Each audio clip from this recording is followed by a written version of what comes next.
Hi friends, Prasanna వదనం ఈ movie రివ్యూని అయితే ఇప్పుడు మనం చూద్దాము.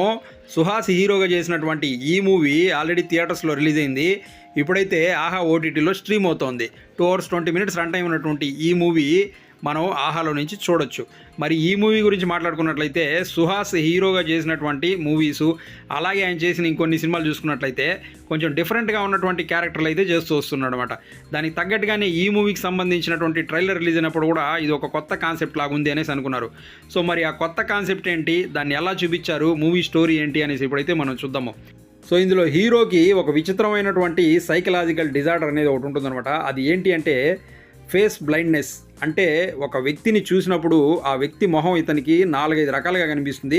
ఆ వ్యక్తి ఎలా ఉంటాడు ఏంటి అనేసి ఈయన పోల్చుకోలేడు అనమాట హీరో. అటువంటప్పుడు ఈయన ఏం చేస్తాడంటే ఆ ఎదుటి వ్యక్తి వేసుకున్నటువంటి బట్టలు కానివ్వండి, ఆయన తలకు ఉన్నటువంటి రంగు కానివ్వండి, ఇటువంటి వాటిని గుర్తుపెట్టుకుంటూ ఉంటాడు. సో ఇటువంటి ఒక విచిత్రమైనటువంటి ప్రాబ్లంతో బాధపడుతూ ఉంటాడు మన హీరో. సో హీరోకి ఈ విధంగా ఒక ప్రాబ్లం ఉంది అని చెప్పేసి వాళ్ళ ఫ్రెండ్కి తప్ప ఇంకెవరికి తెలియదు అనమాట. ఈ విధంగా ఇతని లైఫ్ అనేది అలా వెళ్తూ ఉండేటప్పుడు ఇతని లైఫ్లోకి హీరోయిన్ రావడం జరుగుతుంది. హీరోయిన్ వచ్చిన తర్వాత ఇతని లవ్ స్టోరీ స్టార్ట్ అవుతుంది. లవ్ స్టోరీ అలా జరిగేటప్పుడు అనుకోకుండా ఒక రోజు హీరో వచ్చేసి ఒక మర్డర్ని చూస్తారనమాట. ఆ మర్డర్ని చూసిన తర్వాత వాళ్ళ ఫ్రెండ్కి చెప్తాడు, ఈ విధంగా ఒక మర్డర్ చూశాను, దీన్ని మనం హీరో పోలీసు వాళ్ళకి చెప్పాలా వద్దా అని. వాళ్ళ ఫ్రెండ్ అయితే వద్దు, చెప్పాల్సిన అవసరం లేదంటాడు. అయినా హీరో వినకుండా పోలీసు వాళ్ళకి ఫోన్ చేసి చెప్పడం జరుగుతుంది. సో అక్కడి నుంచి మన హీరోకి కష్టాలు అనేటివి స్టార్ట్ అవుతాయన్నమాట. అసలు పోలీసు వాళ్ళకి ఇతను ఏం చెప్పాడు, పోలీసు వాళ్ళు ఇతను అది విన్న తర్వాత ఇతను ఏం చేశారు, హీరో లవ్ ఏమైంది, హీరోకు ఉన్నటువంటి ప్రాబ్లం ద్వారా అతనికి వచ్చినటువంటి కష్టాలని అతను ఎలా ఎదుర్కోగలిగాడు అన్నదే మనం మూవీలో చూడాల్సి ఉంటుందన్నమాట. సో ఇక డైరెక్టర్ గారు ఒక కొత్త పాయింట్తో ఒక స్టోరీ రాసుకున్నారు. ఫేస్ బ్లైండ్నెస్ అంటే హీరోకు ఉన్నటువంటి ప్రాబ్లం. ఈ ప్రాబ్లం వల్ల హీరోకి వచ్చినటువంటి ప్రాబ్లమ్స్ని ఎలా ఎదుర్కొన్నాడు అనేసి. సో ఇటువంటి కాన్సెప్ట్లతో మనము కొన్ని సినిమాలు ఆల్రెడీ చూసామన్నమాట. వాటిలన్నింటిలో కూడా మనకు ఎక్కువగా బాగా వర్కౌట్ అయ్యేది ఏంటి అంటే ఆ స్క్రీన్ ప్లే అనేది గ్రిప్పింగ్గా ఉన్నట్లయితే సూపర్గా వర్కౌట్ అవుతుంది. సో ఈ మూవీలో కూడా మనకు స్టార్టింగ్ నుంచే డైరెక్టర్ గారు స్టార్టింగ్ పాయింటే మనకు చెప్పేస్తారనమాట, హీరోకి ఈ విధంగా ఒక ప్రాబ్లం ఉంది అనేసి. సో దాన్ని అలాగే కంటిన్యూ చేసుకుంటూ వెళ్ళేటప్పుడు మధ్య మధ్యలో మనకు అక్కడ అనవసరమైనటువంటి సీన్స్ కొన్ని వస్తూ ఉంటాయన్నమాట. అక్కడ మనకు కొంచెం బోర్ అనిపిస్తూ ఉంటుంది. సో స్టార్టింగ్లోనే మనకు హీరోకు ఉన్నటువంటి ప్రాబ్లమ్స్ తెలిసిపోవడం వల్ల నెక్స్ట్ ఏం జరుగుతుందనేసి మనకు తెలుస్తూ ఉంటుంది. మధ్య మధ్యలో కొన్ని కామెడీ సీన్స్, హీరోయిన్ ఎంటర్ అయిన తర్వాత హీరో ఫ్రెండ్గా చేసినటువంటి హర్ష క్యారెక్టర్ వల్ల కొంచెం కామెడీ అనేది వర్కౌట్ అవుతూ ఉంటుంది.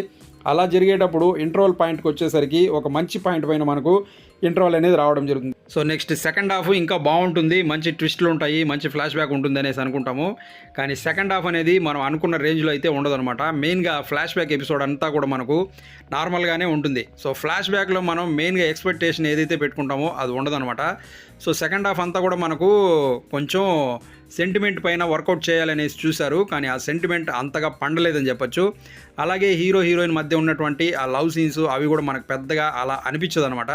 సో మనకు ఫస్ట్ హాఫ్లో ఉన్నటువంటి ఆ కామెడీ కొంచెం గ్రిప్పీ నెరేషన్ అనేది బాగుంటుంది. సెకండ్ హాఫ్కి వచ్చేసరికి అక్కడ కూడా మనకు కొన్ని పాయింట్స్ కొన్ని సీన్లు అయితే బాగుంటాయి, అవి మనం ఎక్స్పెక్ట్ చేయము ఆ విధంగా ఉంటాయి.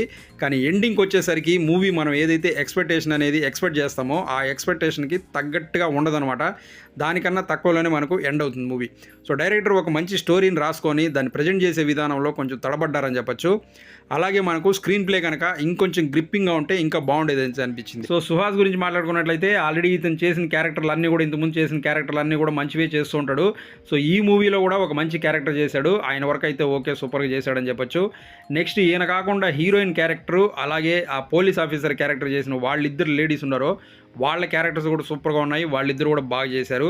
అలాగే వైవా హర్ష కూడా మంచి క్యారెక్టర్ చేశాడని చెప్పొచ్చు. సో ఓవరాల్గా ప్రసన్న వదనం మూవీ ఎలా ఉంది అంటే సో ఒక డిఫరెంట్ కాన్సెప్ట్తో చేద్దామని చెప్పేసి చేశారు. దానికోసమన్న మూవీని ఒకసారి చూడొచ్చు. సో మూవీ నాకైతే ఓకే, పర్లేదు అనిపించింది. మీరు కూడా చూడండి, మీకు కూడా ఓకే అనిపిస్తుంది.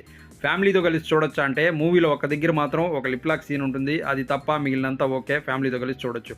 సో అది ఫ్రెండ్స్, చూసారు కదా. ఈ వీడియో మీకు నచ్చినట్లయితే లైక్ చేసి ఛానల్ సబ్స్క్రైబ్ చేసుకోండి.